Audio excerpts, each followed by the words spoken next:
गाय को खिला देती थी। लेकिन बाबा साहब जब दूसरी सुबह अपने रूम से निकलते थे तो वो भोजन वहां पर रखा ही रहता था। वो दर्द था क्योंकि उन्हें पता था कि अगर कोई भी तलवार और बंदूक से कोई ताकतवर चीज है तो मेरे प्यारी बहनों, मेरे भाइयों, एक कलम है। बाबा साहब ने कभी कोई तलवार नहीं उठाई, बाबा साहब ने कभी कोई लड़ाई लड़ने के लिए हमें नहीं कहा। बाबा साहब ने हर हमेशा कहा कि सबसे पहले आप शिक्षित होइए, क्योंकि शिक्षा वैसे अग्नि का दूध है जो जितना पिएगा उतना दहाड़ेगा। अगर मैं आज इस मन से बोलता हूँ, मैं यहाँ पर खड़ा होकर बोलता हूँ, तो वो भी शिक्षा की देन है मेरी माताओं बहनों। और हमारे बहुजन समाज को सही रास्ता दिखाने में सबसे बड़ा योगदान मेरी प्यारी माताओं आपका है, क्योंकि मैं भी आपका बेटा हूँ। मेरे जो बच्चे बैठे मेरे भाई बहन हैं, अगर असल मायने में सच्चे संस्कार आप सिखाएंगे इनको, तब हमारा बहुजन समाज सशक्त होगा। महापुरुषों का सपना था कि मेरा समाज सशक्त होकर व्यवस्था परिवर्तन में अपना हाथ निभाए। आज हम लोग विभिन्न पार्टियां बनी हैं, लेकिन वो पार्टियों का उद्देश्य राजनीतिक सत्ता हासिल करना, लेकिन भीम आर्मी का उद्देश्य है कि राजनीतिक सत्ता को लाने की बजाय हमें व्यवस्था परिवर्तन पर ध्यान देना। व्यवस्था परिवर्तन का मायने मैं समझाता हूँ आपको। व्यवस्था परिवर्तन किस लिए जरूरी है? अभी चुनाव होगा और चुनाव हुआ, आप मानिए कि मैंने विधायकी की सीट लड़ी रामनगर से और मेरे भाई साहब विधायकी की सीट लड़े। वहीं पर एक डीएम जिला अधिकारी, अगर मैं 10 वोट से जीता हूं लेकिन मेरे भाई 10 वोट से हार गए, लेकिन अगर डीएम ने लिख दिया कि ये भाई 10 वोट से जीते हैं और मैं 10 वोट से हार गया, तो वो उसकी बात मानी होगी। तो आप समझ सकते हैं कि इस पेन में, इसकी कलम में कितनी ताकत है।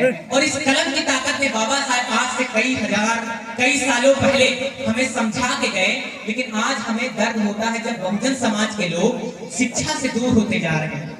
एक संत गाड़गे महाराज जी हुए, आप लोगों ने उनका नाम सुना होगा। उनकी शादी हो गई, उनके बच्चे भी थे।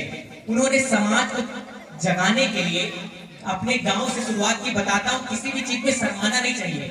उन्होंने नालियां साफ की, उन्होंने दूसरे के घर के आगे कूड़ा बहारा, उस कूड़े को फेंक कर जो उनको पैसा मिलता था वो पैसा कलेक्शन करके, वो पैसा एकत्रित करके उन्होंने एक बहुत बड़ा स्कूल बनाने का काम किया और उस स्कूल के माध्यम से, उस शिक्षा के माध्यम से अपने समाज को पढ़ाने का काम किया।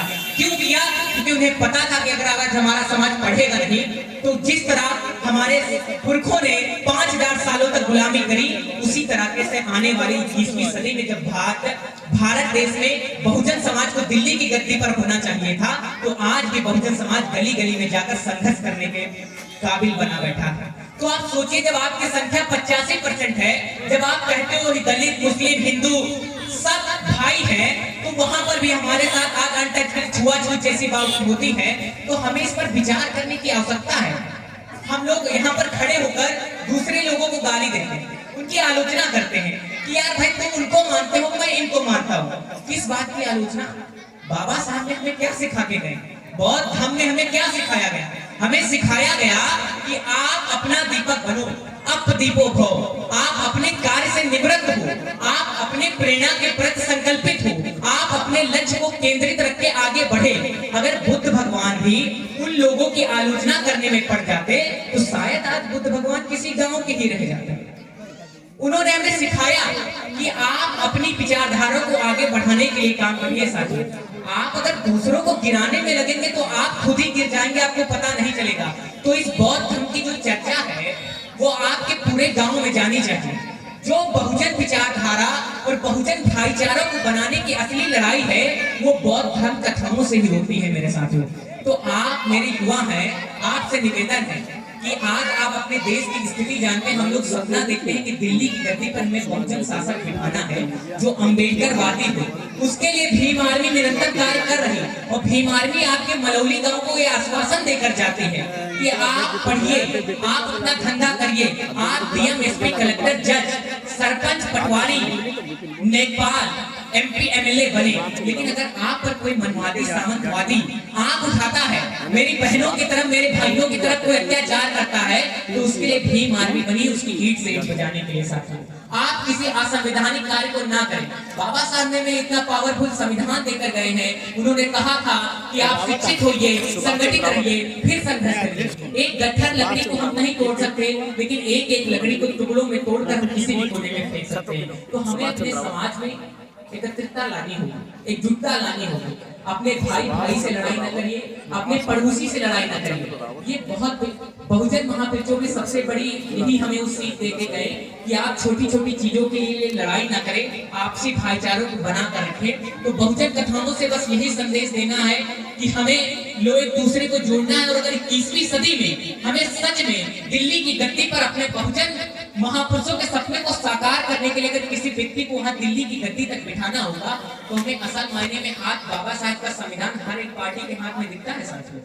वो जो कभी लाल टोपी वाले हमारे काशीराम साहब जी का फोटो अपनी होल्डिंग में आज से 3 साल पहले की होल्डिंग उठाकर देखो तो उनकी होल्डिंग में काशीराम साहब को बाबा साहब नहीं दिखते थे, लेकिन आज वो भी बाबा साहब और काशीराम साहब जी की जयंती मनाते हैं। क्यों मनाते हैं? क्योंकि उन्हें पता है कि देश किसी का भी हो। वो एक डायलॉग आपने सुनी होगी कि गद्दी पर हम बैठे चाहे मुन्ना, नियम सेम रहेगा। तो नियम बाबा साहब रहे ना रहे, सरकार किसी की भी आए ना आए, लेकिन राज हमेशा अम्बेडकरवादी विचारधारा का रहेगा। और अम्बेडकरवादी विचारधारा भीम आर्मी एक ऐसी विचारधारा है जो आज किसी भी वर्तमान सरकार हो या कोई पिछली सरकार हो, अगर बहुजन महापुरुषों के खिलाफ, बहुजन समाज के खिलाफ कोई भी गैर संवैधानिक कार्य करता है तो उसकी खटिया खड़ी करने का काम भीम आर्मी आजाद समाज पार्टी करेगी। मैं ये बताता हूँ आपको यहाँ से खड़े होकर कि अभी चुनाव होने वाला है जिला पंचायती का, इस पर विशेष ध्यान दीजिए। कोई आपका पैसे देकर या 2-4 दिन आकर आपका हितैषी नहीं होता है। आपका हितैषी असल मायने में व्यक्ति वही होगा जो अपने जीवन के 9-10 साल देकर समाज को जगाने का काम करेगा। मेरे भाई देखिए कि एक व्यक्ति अपने जीवन को कुर्बान करके कैसे समाज को तरक्की देता, हमें ऐसे व्यक्तियों को शासन सत्ता में लाना होगा साथियों।